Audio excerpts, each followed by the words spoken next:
Well, it looks like Ripple is now going after the SEC to see what their employees were actually doing within trading XRP and other digital assets. The SEC has further said that they don't want to provide those documents because it's an invasion of privacy. Well, Ripple fires back, so we're going to hear what they have to say and if they can actually get the SEC to turn over those documents. The SEC has just threatened to go after Coinbase. That's right, Coinbase, one of the biggest exchanges in the world that just went IPO. Brian Armstrong, the CEO, let out a scathing Twitter tirade going after why he feels the SEC isn't providing clarity on things. Sound familiar? So I'm going to go over what they're actually trying to do and what the SEC is doing in that case. And yesterday, there was a crypto crash all across the crypto space. Bitcoin, being the driver of the market, felt it the most, and of course, everything else followed. So I'm going to talk about what actually caused it and what we could be looking at within the next week that might make this a distant memory. Hey everyone, my name is Randy and welcome back to the Late Night Grind. And on this channel right now we are covering the SEC versus Ripple case, other cryptocurrency news and investment markets and personal finance. So if any of those topics interest you and you want to follow along, make sure to hit the subscribe button and also click that bell notification icon so YouTube will send you a notification when I release a new video. And of course, if you're new to the channel and you want to support a new YouTube channel like this, best thing you can do, smash the thumbs up button and also watch this video all the way through. It's the two best things you can do to help out that YouTube algorithm and support a YouTube channel like this. All right, so let's jump into it. So I'm going to start off with the crypto flash crash yesterday, where at one point it was down 19%, although that only lasted for a couple of minutes. Shortly after that, it rebounded and kind of settled into about being 10% down from what it was, which is about 52,700, being the price of Bitcoin. And of course, Peter Schiff never lets any Bitcoin news go to waste, as he tweeted out, El Salvador, "Are you sure you want to make this important decision in making Bitcoin legal tender when it just crashed 15% on the day that you made that happen?" Well, of course, it wasn't exactly 15%. It was more like 10%. And this happens many, many times in the crypto space. So what actually happened? What caused that Bitcoin flash crash? Well, as typically happens with these flash crashes, is because many traders or many leveraged traders, once a price hits a certain point, the leveraged positions, meaning people are betting on Bitcoin without their own money, using other people's money, using exchanges money, using margin trading is another way to put it. When those price points hits a certain level, those exchanges will actually take what's left over and sell it at market for what it can get. Well, when that happens, billions get liquidated almost instantly in the leverage market. So if you are trading Bitcoin or any crypto on leverage, either don't do it or make sure you're a professional that knows what you're doing. Otherwise, you'll be liquidated and you could stand to lose everything. So of course, when the price of Bitcoin came down, all the altcoins and the rest of the market followed suit. As of right now, XRP is trading at about $1.10 and it's looking to go upward, as it was looking to hit $1.40 and $1.45 right before this happened. And so what's going to happen in a week that might make this a distant memory? Well, if you've been following the long-term trending patterns of these price points, especially of Bitcoin, there's something called a golden cross that is shaping up to actually happen next week. That's when the 50-day moving average is going to pass the 200-day moving average, moving on an upward position. When that typically happens, it's usually a very, very bullish sign. Typically, prices trend upward when that happens. Okay, so what's the SEC now doing with Coinbase, one of the largest exchanges in the world, the largest one in the US, and what did Brian Anderson have to say about it? Well, he released a blog post on their website as well as on Twitter. Basically, what Coinbase was looking to do was start a new lending platform on Coinbase.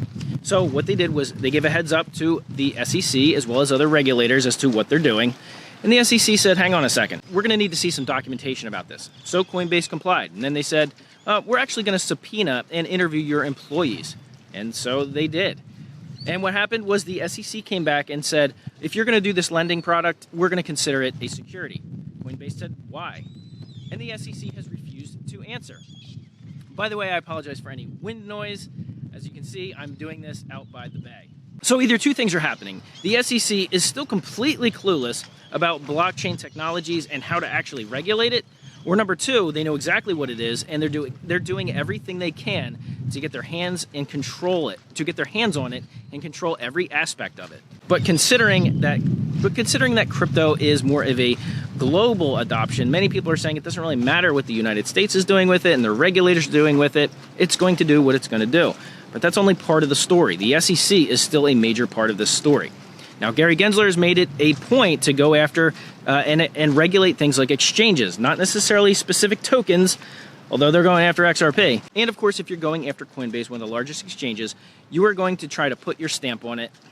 Gary Gensler, who was seen as very pro-crypto coming into his stead as the head of the SEC, was seen as a pro-crypto commissioner.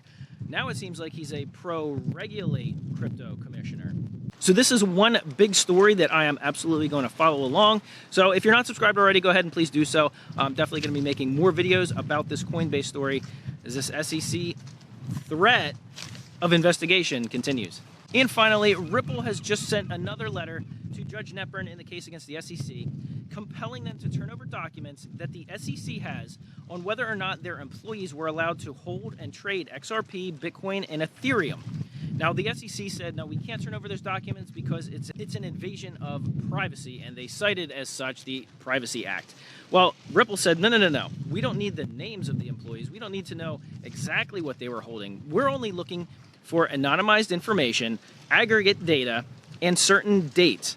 So it's really a nuanced look. So it's really more of a nuanced look at things, and they should have access to it because they're not looking at specifically who held what and what they traded it for and how long they had it.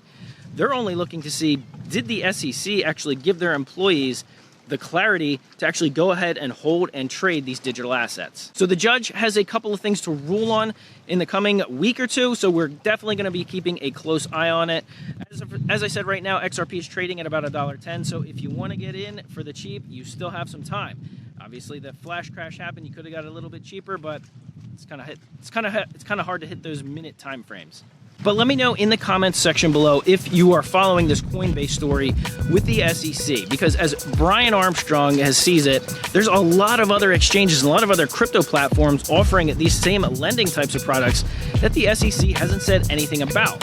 So did Coinbase actually make the mistake of going to the SEC first before they launched it, or should they just have launched it and then claim fair notice defense similar to what Ripple is doing?